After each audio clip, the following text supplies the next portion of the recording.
जैसे कि आप सबको पता है कि 3XO हमारे पास है, लगभग 2 साल होने वाले हैं। 24 जुलाई को हमारी फर्स्ट डिलीवरी हुई थी इस गाड़ी की। आज की बात करूँ तो आज 22 जून है, ऑलमोस्ट 23 मंथ 23 महीने ऑन करते हुए हो गए हैं।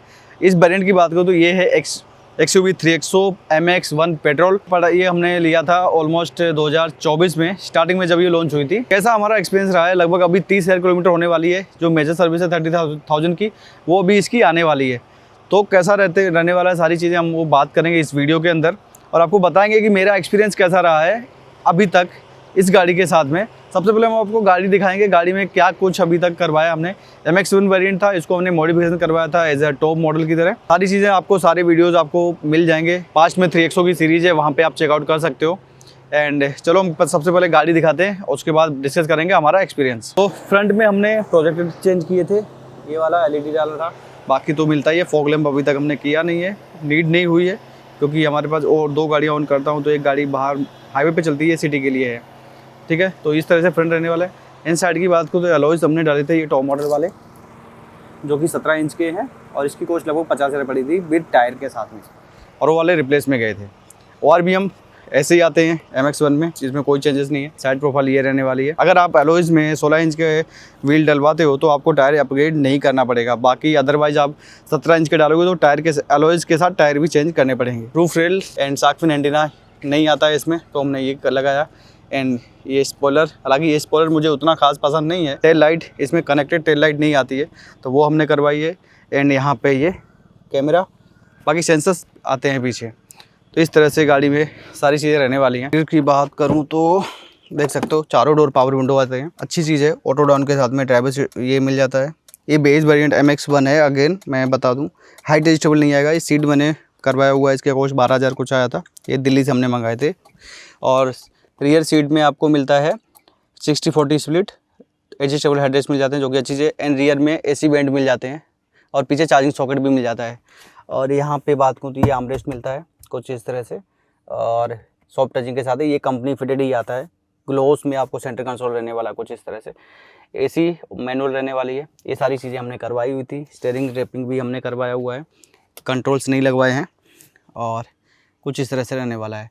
एंड 6 एयरबैग स्टैंडर्ड है। तो ये सारी चीज़ें हैं। सेंटर लॉकिंग भी नहीं आता, जो आपको बाहर से ही करना पड़ेगा। तो एक्सपीरियंस की बात करूँ, सबसे पहले मेरे जो मैंने अभी तक इसमें फील किया है, वो चीज़ें कुछ ऐसी है कि ड्राइविंग में अच्छा है। पावर अच्छी खासी मिल जाती है इसमें। 1.2 का टर्बो इंजन मिलता है इसमें, जो कि 200+ न्यूटन मीटर का टॉर्क जनरेट करती है, जो कि सुपर्ब है। क्लच थोड़ा डीप है इसका, तो उसमें थोड़ा इशू लैग आपको सिटी में, जब हैवी ट्रैफिक में रहोगे तो वहाँ पे आपको थोड़ा बहुत आने वाला है। बाकी रोड प्रेजेंस की बात करूँ गाड़ी की, तो रोड प्रेजेंस एक नंबर है भाई। इस सेगमेंट में 8 लाख के अंदर आपको, अभी इसकी एक शोरूम प्राइसिंग की बात करूँ, लगभग 7.5 लाख जैसा एक शोरूम है, 7,30,000 40,000, लगभग ये गाड़ी आपको 8.5 लाख के अंदर ऑन रोड पड़ने वाली है। और इस प्राइस सेगमेंट में भाई इससे अच्छा कुछ नहीं मिल सकता है। ऑलमोस्ट सारी चीज़ें मिल जाती हैं आपको, जो भी नीड होती है। कुछ थोड़े बहुत अपडेट करके आप ये गाड़ी, अच्छा खासा इसमें बूट मिल जाता है, बूट स्पेस भी अच्छा खासा मिल जाता है। एंड अगर आप इसमें CNG इंस्टॉल करते हो तो CNG भी परमिशन अभी मिल गई है इस गाड़ी के लिए, तो CNG भी लगवा सकते हो अगर माइलेज का कंसर्न थोड़ा बहुत है। हालांकि मेरे पास 2 गाड़ियां तो पैरेलल चलती है, ये भी चलती है वो भी चलती है, तो इसलिए CNG का हमने नहीं सोचा आगे का करने का। अगर प्लान कुछ हुआ तो डेफिनेटली करेंगे, बताएंगे। एंड जो प्रॉब्लम्स मुझे इस गाड़ी को लेकर फेस हुई हैं, तो वो मैं बताऊँ तो इसमें सबसे पहले क्लच प्लेट का इशू है। एक बार हमारी क्लच प्लेट 1 हो चुकी है लास्ट ईयर जून में, 10 जून को, और जिसका कॉस्ट कुछ 16,000 आया था, जो कि मुझे ही वेयर करना पड़ा। ना इंश्योरेंस में क्लेम हुआ वो, और ना ही वारंटी में। और इस गाड़ी का मैंने और भी कस्टमर्स का देखा, बहुत सारे लोगों का क्लच प्लेट का इशू है इस पर्टिकुलर वेरिएंट के साथ, इस पर्टिकुलर गाड़ी के साथ में। तो महिंद्रा को थोड़ा आई डोंट नो कि अभी की जो लोड की गाड़ियाँ आ रही हैं उनमें कुछ इंप्रूवमेंट किया है या नहीं, बट ये वाले सेगमेंट में जो पहला फर्स्ट लोड की गाड़ियाँ थी या फर्स्ट ईयर जिसने खरीदा, उनमें सारे के सारे मुझे बहुत सारे DM एंड मैसेज आते हैं कि भाई मेरी गाड़ी में भी ऐसा इशू आया। किसी का 5,000 पे 1 हुआ, किसी का 15, किसी का 10 पे। तो सेम एज अब मेरा जो 1 हुआ था, लगभग 17-18 हज़ार किलोमीटर पे 1 हुआ था। उसका वीडियो भी मिल जाएगा, डिटेल्स मैं दे दूंगा यहाँ पे, तो वो भी आप चेकआउट कर सकते हो वहाँ पे कैसे हुआ था, सारा प्रोसेस उसमें बताया हुआ है। बाकी कंफर्ट अच्छा है, गाड़ी 5 स्टार सेफ्टी रेटिंग के साथ आती है। एंड सुपर्ब परफॉर्मेंस है। पावर अच्छी खासी मिल जाती है आपको। माइलेज का थोड़ा कंसर्न रहने वाला है। पहले हाईवे पे लगभग 14-15 मिल जाता था, 16 तक जाता था। NCT में 13, 14, 12 ऐसा मिलता था। बट अभी कुछ टाइम से, जब से ये एथेनॉल का ये सब चक्कर आया है, तब से थोड़ा प्रॉब्लम बढ़ गया है, क्योंकि अभी 10, 11, 12 से ऊपर MID पे नहीं शो करता है। डजन मीटर की प्रैक्टिकल कितना देती थी, बट मीटर पे पहले शो होता था 15-16 हाईवे पे, बट अभी मीटर पे 14 से ऊपर बढ़ता ही नहीं है। डेफिनेटली मतलब मीटर पे शो होता है, उससे भी कम तो माइलेज थोड़ा रहता है, तो अभी माइलेज थोड़ा ड्रॉप हुआ है। पिकअप में भी थोड़ा इशू आया है, एंड थोड़ा जर्की हुआ है इसका पिकअप, और फर्स्ट गियर पे थोड़ा लेग करती है। ये सारी चीज़ें हैं, तो आने वाले टाइम में देखो सोचते हैं कि क्या करना है। ये सारी चीज़ें रही हैं बाकी। और अगर पॉजिटिव की बात करूँ तो गाड़ी बहुत ही सही है, क्योंकि इतनी बड़ी जाइंट गाड़ी मिल जाती है आपको 8-8.25 लाख के अंदर, 5 स्टार सेफ्टी रेटिंग के साथ में। चारों व्हील में डिस्क ब्रेक मिल जाते हैं बड़े साइज़ में। काफ़ी स्टांस अच्छा है गाड़ी का, हैंडलिंग अच्छी है, राइड क्वालिटी अच्छी है। मैंने हालांकि इसमें अपग्रेड टायर करवाए, तो इसकी वजह से थोड़ा बम्पी हुआ है, क्योंकि 1 इंच बड़ा हुआ है और टायर भी हमारा 1 इंच का एक्स्ट्रा है, क्योंकि 60 का कंपनी देती है, हमने 65 का डाला हुआ है।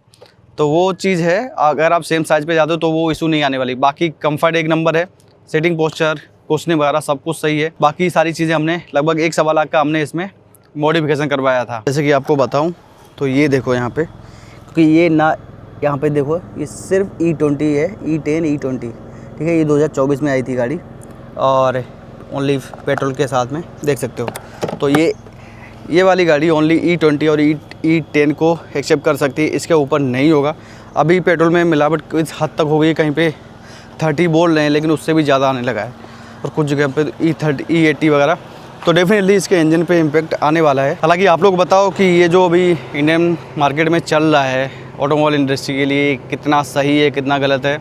अब मैं इस पे देखो, मुझे पॉलिटिशियन में कुछ ज़्यादा इंटरेस्ट है नहीं, पर मैं एक चीज़ बताना चाहूँगा कि ये सारी चीज़ें जो गाड़ियाँ हैं, कुछ अच्छी गाड़ियाँ तो ऑलरेडी बंद हो चुकी हैं इन सब के नॉर्म्स की वजह से।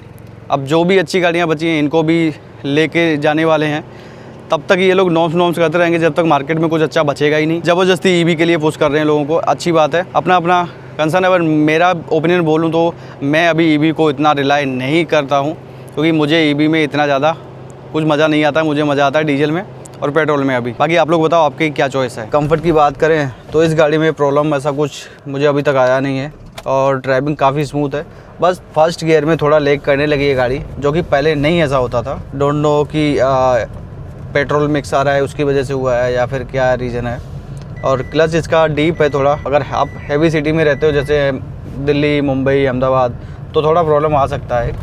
बाकी बड़ौदा जैसी मैं रहता हूँ वहाँ पे ऐसी सिटी में कोई दिक्कत नहीं है, क्योंकि यहाँ इतना ट्रैफिक होता नहीं जनरली, तो कोई प्रॉब्लम फेस होने वाली है नहीं। एंड पावर एक नंबर है भाई, 200+ न्यूटन मीटर का टॉर्क जनरेट करती है गाड़ी। सुपर पावर है इस सेगमेंट में, और टर्बो इंजन आता है भाई 8 लाख के अंदर आपको टर्बो इंजन मिल रहा है 1.2 लीटर का। पावर अनमैचेबल है। जो 2000 RPM के बाद में जो इसका टर्बो बूस्ट होता है 1500 RPM के बाद, भाई गाड़ी रॉकेट बनती है एक नंबर। मैं जनरली मेरा एक्सपीरियंस बताऊँ तो मैं थार रॉक्स को जब ये गाड़ी लेके चलता हूँ ना, थार रॉक्स को मैं कभी 80-90 से ऊपर नहीं ले जाता हूँ, 100 से ऊपर तो मैं कभी उसको लेके ही नहीं गया हूँ। बट ये गाड़ी जब मैं चलाता हूँ तो ये नियर अबाउट 100 पे ही हमेशा चलती है, अगर स्पेस खाली मिलता है तो। ये भागती है, एक नंबर भागती है। और कंफर्ट भी, कुशनिंग अच्छा है। इवन फैमिली मेम्बर्स भी कहीं उनको जाना होता है तो थार में कम बैठते हैं, थार रॉक्स में अपने, वो लोग इसमें ज़्यादा बैठना प्रेफर करते हैं, क्योंकि इसकी सीटिंग जो है, कुशनिंग थोड़ी सॉफ्ट है, और उसकी थोड़ा हार्डर साइड है, क्योंकि वो ऑफ रोडिंग व्हीकल है तो उसका उस हिसाब से डिज़ाइन किया हुआ है। एंड इसमें हमने सीटिंग हमने खुद बनवाई हुई है, तो एक्स्ट्रा कुशनिंग वगैरह अभी थोड़ा प्रोवाइड हमने करवाया, जिसकी वजह से कंफर्ट काफ़ी अच्छा है। पावर अच्छा है इसका, बस माइलेज में थोड़ा अभी प्रॉब्लम आया है, ड्रॉप हुआ है लगभग 2 पॉइंट का। अभी डिस्प्ले पे बता रहा है 12.9 का बता रहा है। बाकी जब सिटी में हम चलते थे तब आपको 13 to 14, 15 जैसा सिटी में दिखता था। तो भाई बाकी ऐसा एक्सपीरियंस रहा है अभी तक। गाड़ी में कोई इशू नहीं, आप ले सकते हो इस सेगमेंट में। मतलब मेरे को नहीं लगता है कि इससे अच्छी कोई गाड़ी आपको मिल सकती है इतनी वैल्यू प्रोवाइड करने वाली, तो आप 100% जा सकते हो। और दूसरी चीज़ ये है कि इस सेगमेंट में आप गाड़ी कोई भी देखते हो तो उसमें या तो आपको माइलेज अच्छा मिल जाता है, कहीं सेफ्टी नहीं मिलेगी, कुछ सारी चीज़ें, बट इस गाड़ी में आपको सब कुछ सही मिल जाने वाला है। अगर आप इसमें डीजल भी आता है, आप CNG भी करवा सकते हो, एंड पेट्रोल तो आती ही है टर्बो। तो इस सेगमेंट में सबसे पावरफुल जो पेट्रोल इंजन है वो इसी गाड़ी में आता है। चलाने में आपको डेफिनेटली मज़ा आने वाला है। और रिलायबल की बात करूँ तो अभी 2 साल लगभग 23 महीने 23 मंथ हुए हैं, मुझे अभी तक कुछ भी इसमें ऐसा इशू नहीं आया है। सिर्फ वो क्लच प्लेट का एक बार हुआ था, इसके अलावा कहीं से भी कोई गाड़ी कोई रैकलिंग की आवाज़ नहीं आती है। कुछ भी नहीं, कुछ अनइवन जैसा कुछ गाड़ी में नहीं दिखता है। कितना लंबा रिलायबल हो सकता है वो नहीं पता, लेकिन अभी तक जो मैंने यूज़ लगभग 2 साल तक अभी तक अच्छा रहा है। ऑलमोस्ट गाड़ी की अभी राइट नाउ करंट बताऊं मैं तो 29,052 किलोमीटर चल चुकी है। तो लगभग 1000 किलोमीटर के बाद में ये सर्विस पे जाएगी। लगभग अगले महीने तक ये सर्विस पे आ जाएगी। तो नेक्स्ट मंथ में ये सर्विस पे जाने वाली है। कॉस्ट की बात करूँ, सर्विस कॉस्ट 20,000 रुपये इसकी सर्विस हुई थी। कुछ 3400 रुपये का खर्चा आया था। 30,000 रुपये होगा। अब आई थिंक हो सकता है एसी के फ़िल्टर वगैरह चेंज हो तो 5,000 तक का कॉस्ट आ सकता है, 4-5 हज़ार का, उससे ज़्यादा नहीं। तो सर्विस कॉस्ट भी ठीक है। ब्रेजा थी आई थिंक, उसमें भी मेरा सर्विस कॉस्ट इतना ही बैठता था 10, एंड इसमें भी ऑलमोस्ट उतना बैठ रहा है। तो कुछ ज़्यादा डिफरेंस है नहीं। कंफर्ट अच्छा है। इस गाड़ी से हमने लॉन्ग टूर्स भी किए हैं, उसमें भी कोई इशू नहीं आया है। एक चीज़ का कंसर्न आपको आने वाला है। अभी बीच में रिसेंटली हमारा इसमें टायर पंचर हो गया था तो हमने चेंज किया। इसका स्पेयर व्हील बहुत पतला है, मतलब लाइक दिस इतना। वो इशू थोड़ा करेगा आपका अगर कहीं लोकल एरिया में फंस गए हो तो वहाँ पे ज़्यादा लंबा आप उस पर नहीं चला सकते हो स्पीडली। ठीक है, दिया है वो इम्पोर्टेंट चीज़ है।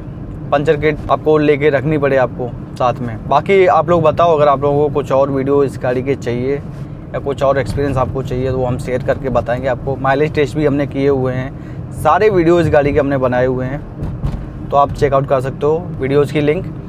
और उसकी सीरीज़ पूरा 3XO की सीरीज़ हमने बनाई हुई है, वहाँ से जाके आप सारी चीज़ें देख सकते हो। एक्सपीरियंस तो मेरा रिकमेंडेशन है, आप ले सकते हो, लेकिन अभी फ़िलहाल कुछ टाइम के लिए रुक जाओ, क्योंकि जो एथेनॉल वो सबका चल रहा है अभी फ्यूल में इतना ज़्यादा गड़बड़ वो सब घोटाला चल रहा है। तो इसके चलते अभी कम से कम 5-6 महीने जब तक ये सारी चीज़ें स्टेबल नहीं हो जाती हैं, मेरे हिसाब से आप तब तक रुक जाओ, क्योंकि आपका डिसीजन कोई रॉन्ग ना हो, इस वजह से बोल रहा हूँ। और रोड प्रेजेंस गाड़ी का अच्छा है, सुपर्ब। अभी मैं पछता रहा हूँ क्योंकि मैंने पहले मेरी दोनों गाड़ियाँ, मैंने टिगोर ली थी, ब्रेजा ली, दोनों वाइट गाड़ियाँ थी। तो मैंने सोचा चलो इस बार मैं है ना ब्लैक थोड़ा डार्क कलर लेता हूँ और ब्लैक कलर का थोड़ा एक्सपीरियंस करता हूँ। बट ये एक्सपीरियंस मेरा बहुत गंदा रहा है, क्योंकि मैं थार रोक्स अपनी वो वाइट कलर की है और ये ब्लैक की है। तो दोनों गाड़ियाँ सेम गंदी होने के बावजूद ये ज़्यादा गंदी दिखती है। तो इसका मेंटेनेंस, ब्लैक कलर का मेंटेनेंस थोड़ा ज़्यादा होता है, तो वो आपको थोड़ा देखना पड़ेगा। बाकी कलर लगता सही, जब वॉश होके आती है ना भाई, एक नंबर लगती है गाड़ी। अगर किसी चीज़ का कुछ पॉजिटिव है तो नेगेटिव भी होता है डेफिनेटली, बट ये ब्लैक कलर जब वॉश होके बाहर निकलता है, एक नंबर भाई। अब बात करूं कि भाई जो चीज़ें अभी चल रही हैं ऐसे ही अगर पेट्रोल का चलता रहा तो इस गाड़ी का क्या करूंगा। तो भाई अभी देखो रिसेंट तो अभी मैंने फ़िलहाल कुछ सोचा नहीं है, पर मेरा दिमाग में थॉट ऐसा बन रहा है कि मैं टियागो का शायद इसको रिप्लेस करूँ टियागो के लिए ईवी के साथ में, क्योंकि इसको और लंबा रखेंगे तो रीसेल मिलने वाली है नहीं, 100% है। क्योंकि पेट्रोल का इतना इफेक्ट आने वाला है, इंजन सीज होंगे, फ्यूल पंप बिगड़ रहे हैं लोगों के, फ्यूल टैंक चौकअप हो रहे हैं, इतना ज़्यादा इश्यूज आ रहे हैं भाई। इतने सारे वीडियोस आपको मिल जाएंगे, वो लिटरली प्रैक्टिकली वो दिखा रहे हैं, कोई फेक नहीं है, कोई झूठ नहीं है, वो लोग दिखा रहे हैं खोल के, भाई देखो ये इसकी ऐसी प्रॉब्लम आए, इतनी बड़ी बड़ी गाड़ियाँ सब में ये सब सारी चीज़ें वो आ रही हैं। तो मुझे नहीं लगता ये सारी चीज़ों को लेके इसका पेट्रोल गाड़ियों का आगे इतना ज़्यादा फ्यूचर है। तो हो सकता है मैं कुछ प्लान करूँ, और करूँगा भी तो ईवी के साथ ही जाऊँगा, और 10 लाख के अंदर जो भी कोई भी ईवी जो आती होगी वो हम प्लान करेंगे। अभी पर्टिकुलर स्पेसिफाई कुछ डिसाइड नहीं किया है। सीएनजी का भी वही हाल है, क्योंकि सीएनजी भी 84-83 पहुंच गया है। सेम पेट्रोल के भाव में सीएनजी पहुंच गई है, और सीएनजी की लाइनें हैं, सीएनजी में ब्लास्ट होते हैं, ये सारी चीज़ें को लेके। तो सीएनजी मेरा उतना मन है नहीं। ईवी पे ही जाएंगे। एक सिटी के लिए एक बड़ी गाड़ी है जो कि हाईवे या बाहर के लिए हो जाएगी, और सिटी के लिए अपनी हो जाएगी ईवी। बट अभी सोचा नहीं है, कुछ कंफर्म नहीं है, बट मैं अपना ओपिनियन शेयर कर रहा हूँ कि शायद मैं भी ऐसा मैं कर सकता हूँ अगर इस गाड़ी की अच्छी रीसेल मिली तो। क्योंकि पेट्रोल गाड़ियों की अभी मैं मार्केट में वीडियोस कवर करता हूँ, बनाता हूँ, तो मैं वहाँ पे ओपिनियन लेता हूँ, लोगों का देखता हूँ, क्योंकि रीसेल ऑलमोस्ट बहुत डाउन हो गई है। मैं मेरा रियल प्रैक्टिकल एग्जांपल शेयर करूँ, मैंने ब्रेजा ली थी 2021 में, पेट्रोल था, बेस मॉडल था, उसको मॉडिफिकेशन मैंने बाद में कराया था, जो कि मुझे पड़ी थी 8,30,000 में, राइट, 8,30,000 में पड़ी थी 2021 में। और 2024 में दिवाली पे हमने वो गाड़ी बेची थी 3 साल के बाद, 70,000 किलोमीटर रनिंग के बाद में। एक माइनर एक्सीडेंट भी उसका हुआ था, उसके बाद भी उस गाड़ी की रीसेल वैल्यू सिर्फ और सिर्फ 7 लाख रुपए डाउन हुआ। वो गाड़ी मैंने बेची थी 6,60,000 में, 8,30,000 की खरीदी थी, 6,60,000 में मैंने उसको सेल किया। तो आप अंदाज़ा लगा सकते हो कि किस लेवल की रीसेल है मारुति में ब्रेजा। इस गाड़ी की रीसेल में वो सीन नहीं होगा, क्योंकि ये गाड़ी मैंने अभी तक तो नहीं किसी को नहीं दिखाई है, पर जहाँ तक मुझे लगता है इतनी अच्छी रीसेल तो इसकी नहीं मिलने वाली। हाँ, डीजल होता तो मिल जाता, क्योंकि ये गाड़ी डीजल में एक नंबर है भाई। उस टाइम पे मैंने थोड़ी गलती की, मुझे डीजल पे जाना चाहिए था। डीजल MX2 से स्टार्ट हो रहा था उस टाइम पे, डीजल पे जाता तो ज़्यादा सही रहता, माइलेज भी मिलता और बढ़िया भी रहता। पर ठीक है, तो ये रहा हमारी कहानी XUV 3XO के साथ में। तो ये था हमारा एक्सपीरियंस लगभग 2 साल का। 30,000 वाली सर्विस अभी होने वाली है, वो हम लेके जाएंगे तो आपको बताएंगे क्या कुछ रहने वाला है उसमें। उसका सेपरेटली वीडियो कवर करेंगे क्योंकि ऑलमोस्ट 30,000 होने वाली है। तो लगभग हम जुलाई में, ये इतनी चलती नहीं है तो मैं जुलाई में इसकी सर्विस कराऊंगा। ऑलरेडी मेरी थार रॉक्स की सर्विस आ गई है जो कि कल ही होने वाली है। ऐसा रहा था, ये हमारा एक्सपीरियंस अभी तक कर रहा है। और भी अगर आपको कोई वीडियो चाहिए इस पर्टिकुलर गाड़ी पे, माइलेज टेस्टिंग या कुछ और, तो आप कमेंट कर सकते हो, बताओ वहाँ पे, तो हम आपको ट्राई करेंगे कि हम प्रोवाइड डिलीवर कर पाएँ। वीडियो अच्छा लगा तो लाइक और सब्सक्राइब कीजिए और मिलते हैं नेक्स्ट वीडियो, तब तक के लिए जय हिंद।